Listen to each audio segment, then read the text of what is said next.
All right, welcome. This is the November 2022 San Diego County State of the Market. As you know, we are here every single month. And per usual, I just want to make sure that the audio, the video is all working the way it's supposed to. So if you could go quickly to the chat, just let me know that you see me, you hear me. That's very helpful always. These things can be glitchy. So it's always just helpful if you do let me know that you can see me, you can hear me. That would be really great. And we'll kick off and just type it into the chat. Yes, we're good. Thank you, Michelle. Thank you, Mary. All right, excellent. So with that, I want to jump in. There's a huge change that happened in the market just this past Thursday. The goal here every week, every month, is for you to understand exactly where the market is. So we're going to go through the specific market statistics that we track on a regular basis to understand not where just we've been, but also to get a view on where we're going. And it's really important that you do both. So I also want to just share everything with you in a very open, transparent way, in that you're looking at the data alongside me. I'll help interpret it for you. But it is very important that this meeting that we hold with one another every single month be completely non-agenda driven, meaning it is just the facts. If the facts are good, that's what we report. If the facts are bad, that's what we report. So it's important that we keep the integrity, and you have our absolute commitment that we will continue to do that. Just as if you've been tuning into these, you know that's exactly what I'm going to do. So with that, let's jump forward. If it's your first time, I'll just do a very brief introduction. And I'll make it brief for those that are always here every month. So I run the beer home team here at eXp Realty. We've done over $2.4 billion worth of real estate sales here in San Diego. That's landed us on the Wall Street Journal list of top 50 teams in the country. Inc. Magazine, Inc. 5000 has recognized us 4 times now on their list. San Diego Business Journal's named us one of the top places to work in the county.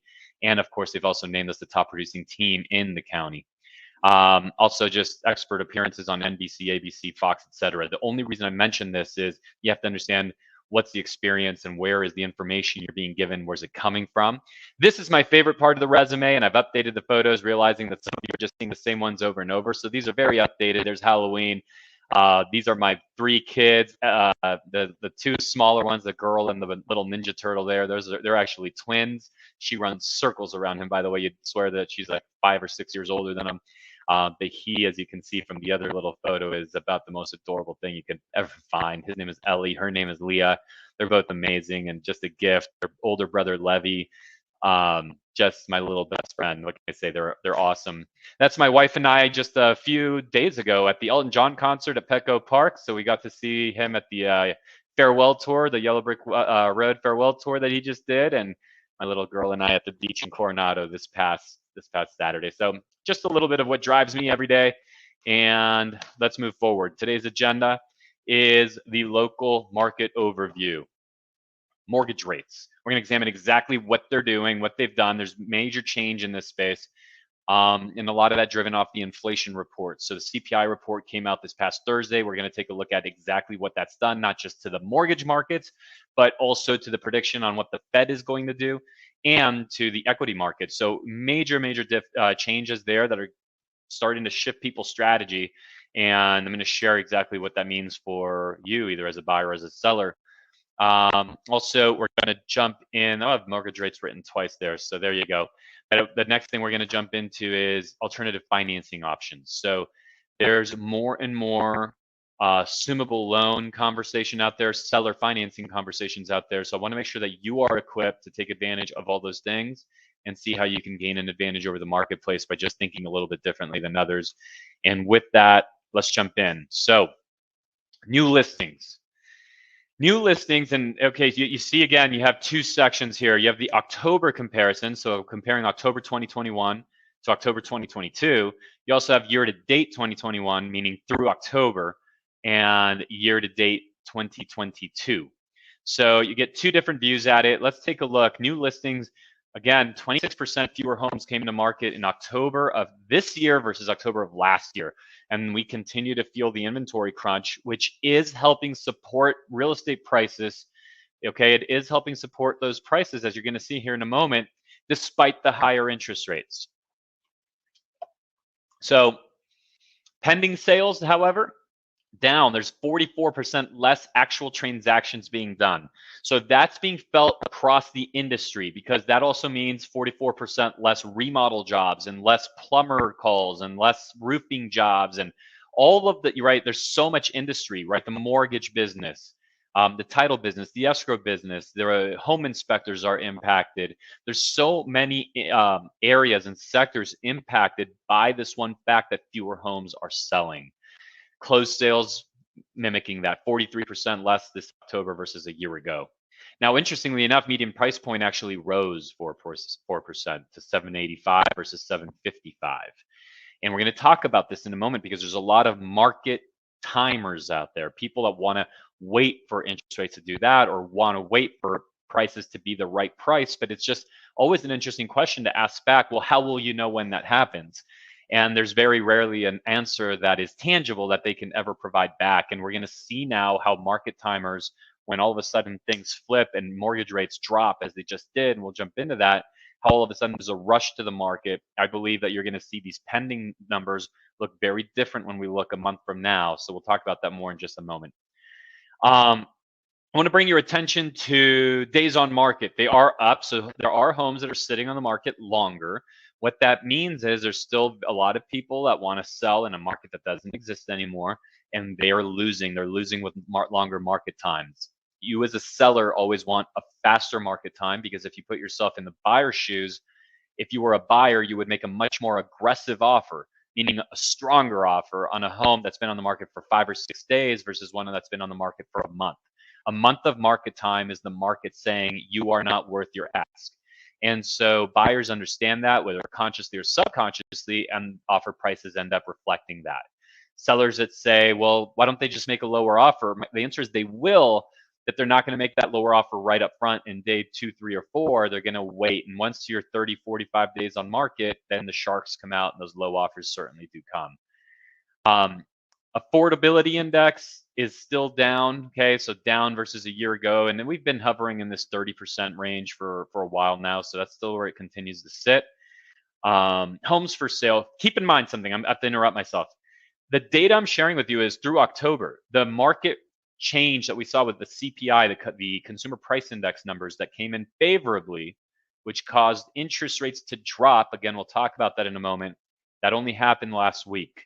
So just keep that in mind. Again, I predict you'll see a fair difference or some movement on these numbers come when we do this meeting next month. And we have all of the November data in place. So watch for that. Inventory levels, again, up 88%, 89% versus what it was at a year ago. Having said that, a year ago is basically non-existent, 0.9. Today at 1.7 months inventory, it's still dramatically low, which is allowing that median price and that average price to hold. Okay, if you want to go deeper on any of that, just make sure you send a question through.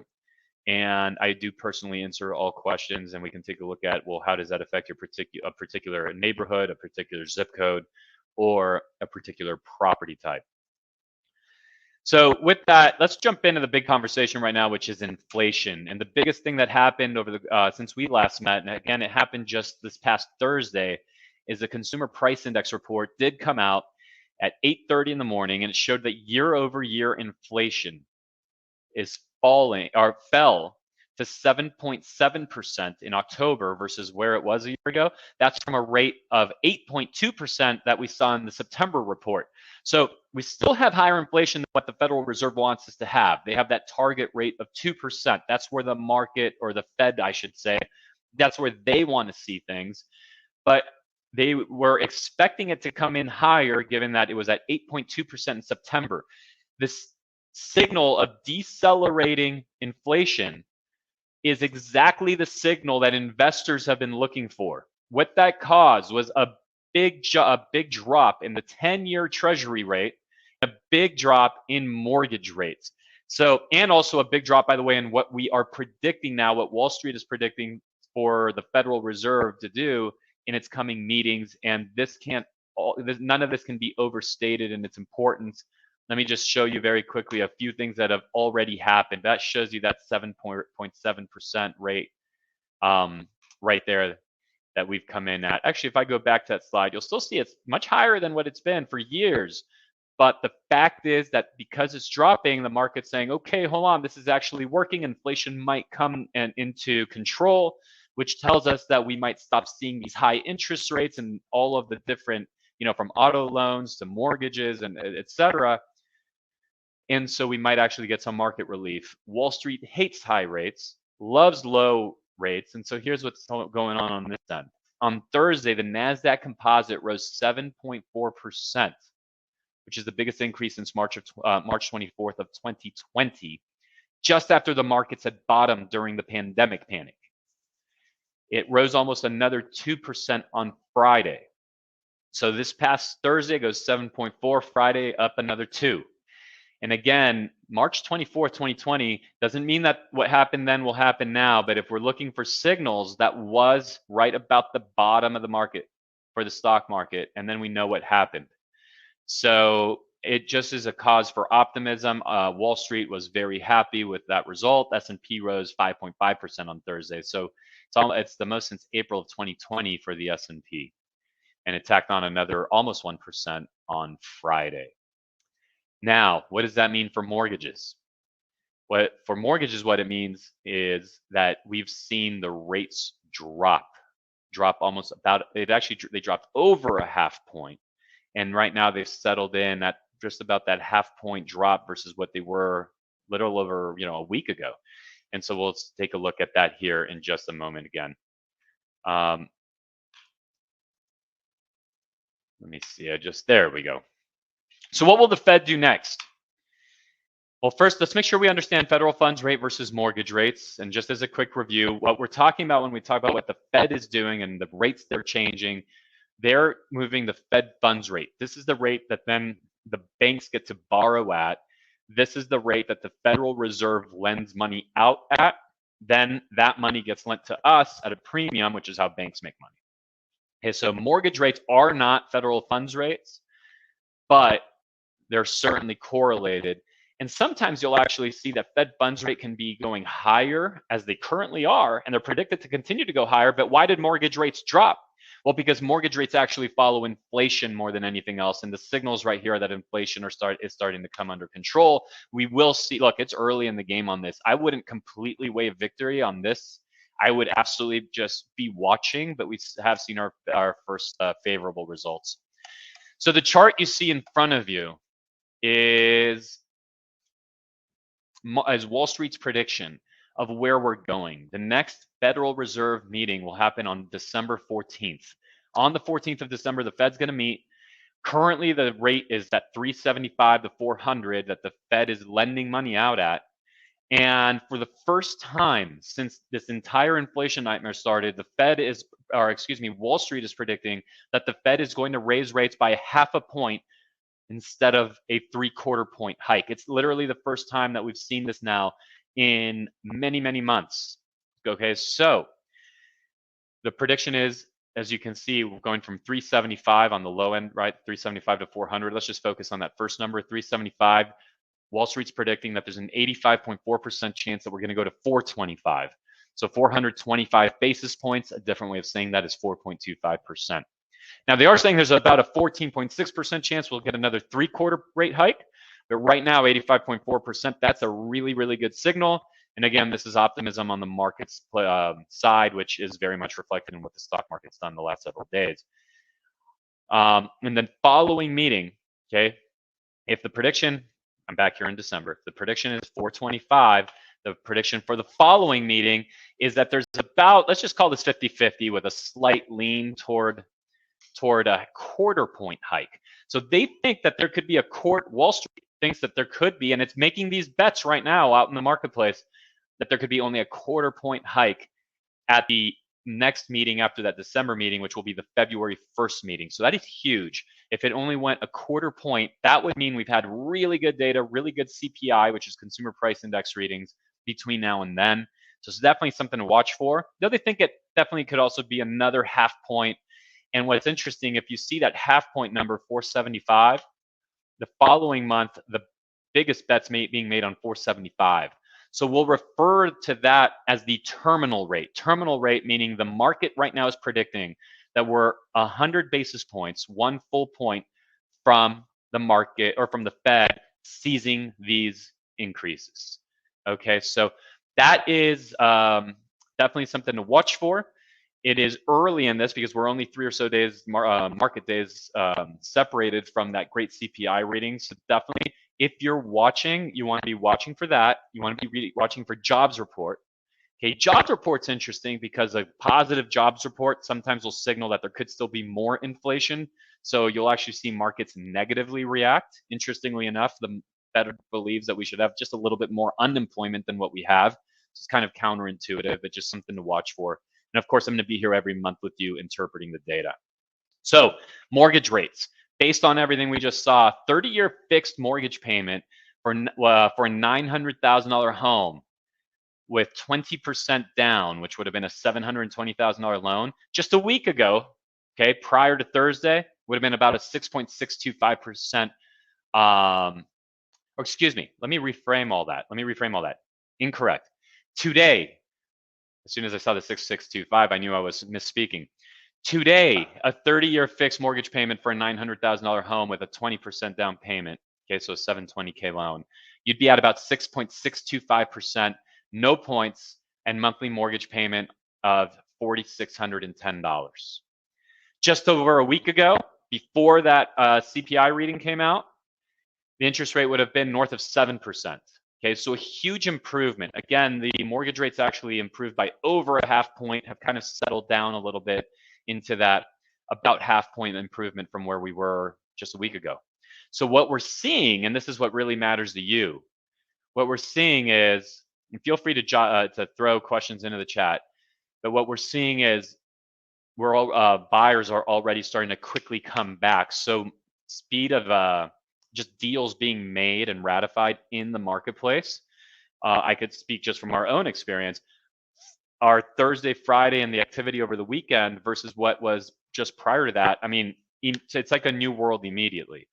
And it really illustrates why it's dangerous to be a market timer.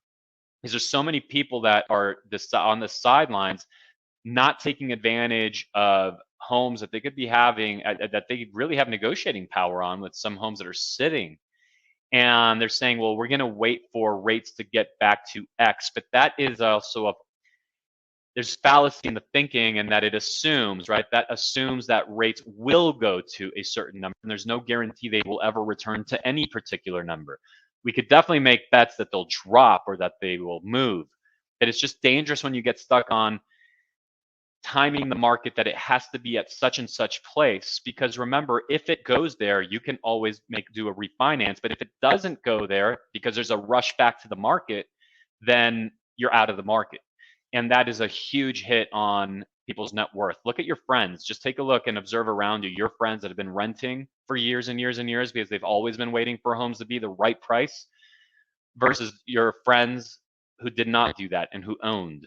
And the just stark difference in their net worth is, I mean, it can't be overstated what a big deal that is. And remember, there's always the opportunity to refinance if rates did pull back. But right now we're seeing the reason, let me go to this. Why would there be such a rush to market when it's only a half point drop? Well, the reason why is low interest rates haven't changed a lot of things that are true. Low interest rates haven't changed that people got married, got divorced, had deaths in the family, that they got fired, that they got laid off, that they got promoted.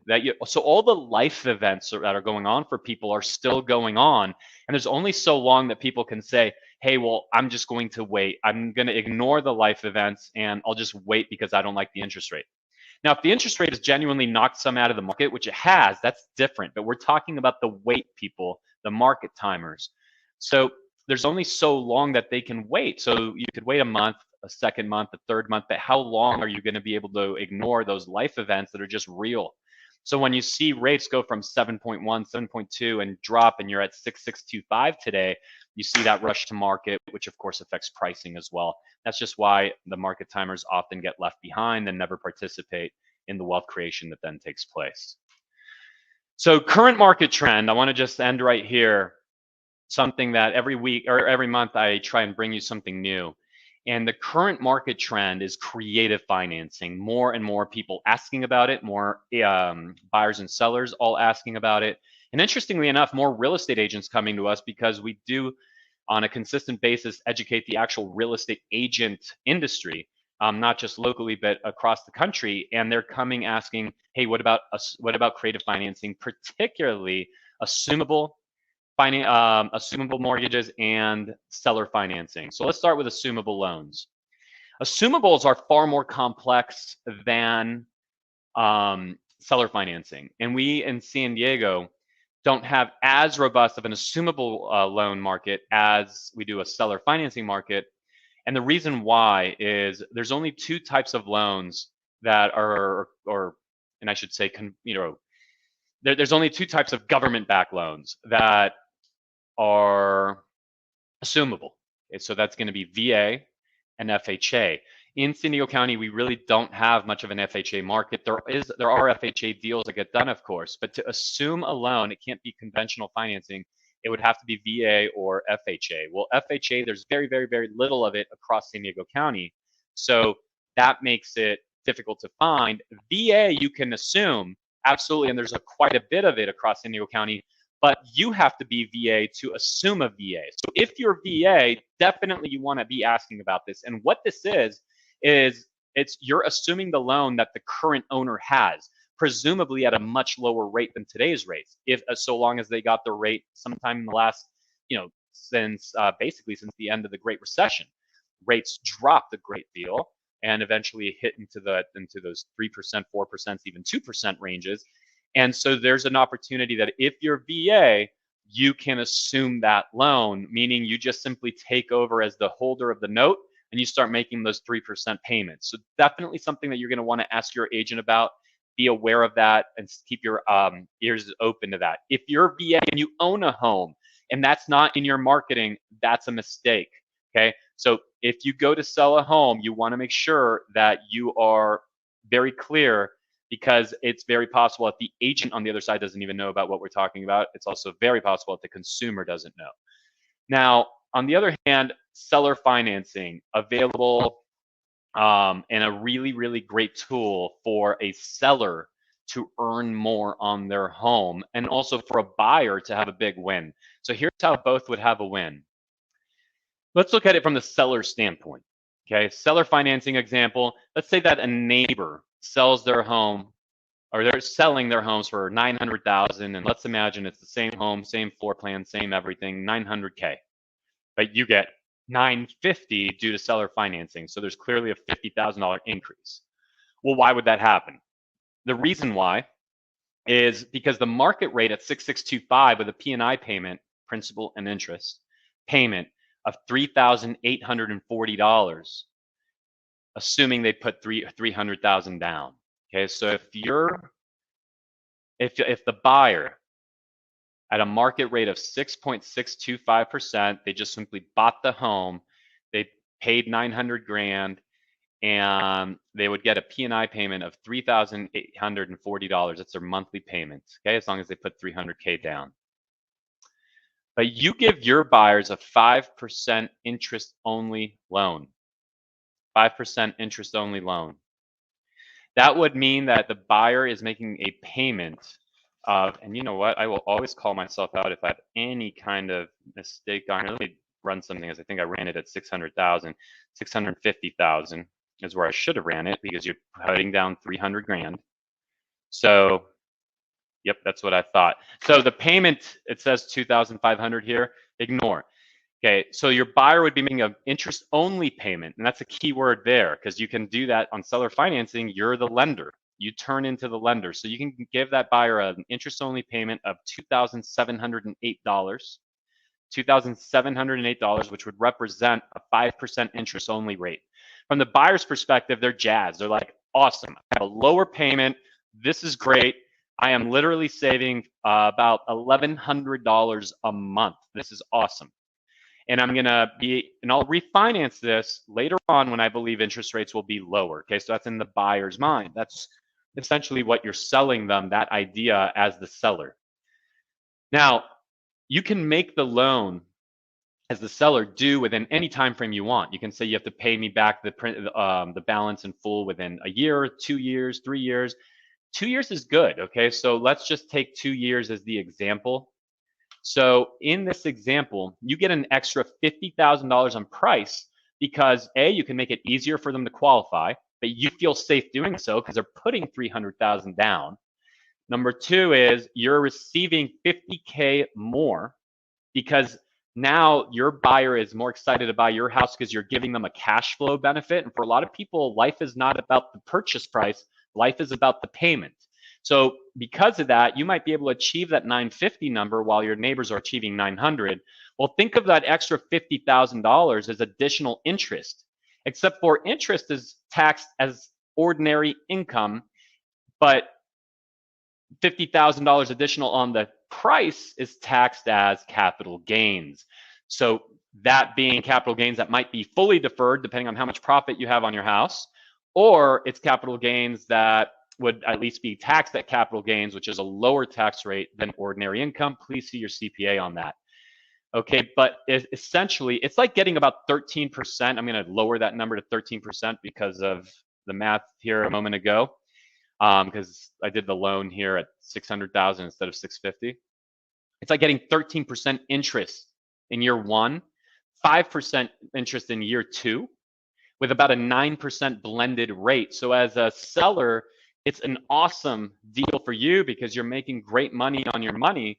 As a buyer, you're giving them the bridge of having of them being able to have a better cash flow experience and looking in a 2-year window for their refinance. So that is a tool that you definitely want to get. Of course, you would want to tie the loan that you're giving them to the real estate itself. So if they didn't pay you the loan, if they didn't make their mortgage payments, you'd have the ability to foreclose on them, take the property back.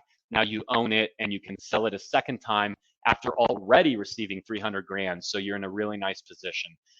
It's worth mentioning you can only do this for the most part, check with your lender, but 99.9% of the time, you're only going to be able to do this if you're paying off your lender. So your lender, if you owe 300,000, you need 300,000 from your buyer to pay off your lender, and now you can become the bank. So I know that's fairly complex, but at the same time, also fairly simple.